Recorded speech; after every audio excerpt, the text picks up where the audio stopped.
কুমিল্লার মুরাদনগর উপজেলার সদর বাজারে টিনের বেড়া কেটে ২ রাতে ৪টি দোকানে চুরির ঘটনা ঘটেছে।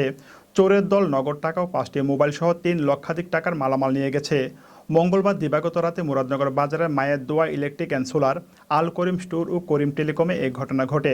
বুধবার সকালে দোকানের তালা খুলে চুরির আলামত দেখতে পান দোকান মালিকরা। এর আগে সোমবার দিবাগত রাতে একই কায়দায় পার্শ্ববর্তী আলম মিয়ার রড, সিমেন্ট ও কীটনাশক ওষুধের দোকানে চুরির ঘটনা ঘটে। কিছুদিন পরপর এভাবে চুরির ঘটনায় আতঙ্ক রয়েছেন বলে জানান ব্যবসায়ীরা। মুরাদনগর কুমিল্লা প্রতিনিধির পাঠানো তথ্য ভিডিওচিত্রে দেখুন একটি ডেস্ক রিপোর্ট বাংলার টিভিতে।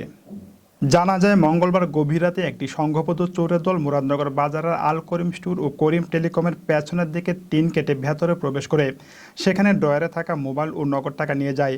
আল করিম স্টোর ও মায়ের দোয়া ইলেকট্রিক অ্যান্ড সোলার এর মধ্যবর্তী টিনের বেড়া কেটে মায়ের দোয়া ইলেকট্রিক অ্যান্ড সোলার দোকানে প্রবেশ করে চোরের দল। সেখানে ইলেকট্রিক ও সোলার ব্যবসার পাশাপাশি মোবাইল রিচার্জ ও বিকাশের ব্যবসা ছিল। উক্ত দোকান থেকে মোবাইল রিচার্জ ও বিকাশের জন্য ব্যবহৃত 4টি mobile recharge card, MB card, SIM, electric তারের কয়েল, নগদ টাকা সহ 2.5 লাখ টাকার মালামাল নিয়ে যায় চোরের দল। মায়ের দোয়া ইলেকট্রিক অ্যান্ড সোলারের মালিক মোহাম্মদ শামীম জানান, সকালে দোকান খুলে দেখি আমার দোকান আর পার্শ্ববর্তী দোকানের মাঝামাঝি টিনের বেড়া কাটা।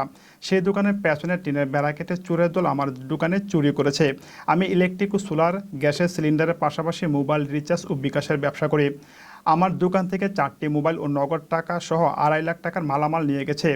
করিম টেলিকমের মালিক জামাল উদ্দিন বলেন, আমার দোকান থেকে মোবাইল ও নগদ টাকা নিয়ে গেছে। আমরা ক্ষুদ্র ব্যবসায়ী, বাজারে কিছুদিন পরপর এভাবে চুরি হতে থাকলে আমরা কিভাবে ব্যবসা করব। বাজার কমিটির সাবেক সভাপতি ও আল করিম স্টোরের মালিক আব্দুল করিম বলেন, আমরা পাহারাদারদের জন্য মাসে মাসে টাকা দিচ্ছি, কিন্তু চুরি বন্ধ হচ্ছে না। দুর্বল ও বয়স্ক পাহারাদার দিয়ে চলছে বাজার।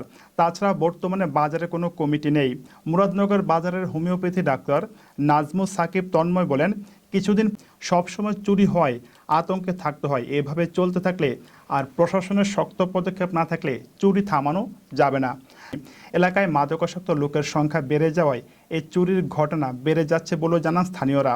মুরাদনগর থানার ভারপ্রাপ্ত কর্মকর্তা ওসি জাহিদুর রহমান বলেন, বিষয়টি আমি অবগত নই। থানায় কেউ অভিযোগ করলে তদন্ত সাপেক্ষে প্রয়োজনীয় ব্যবস্থা গ্রহণ করা হবে।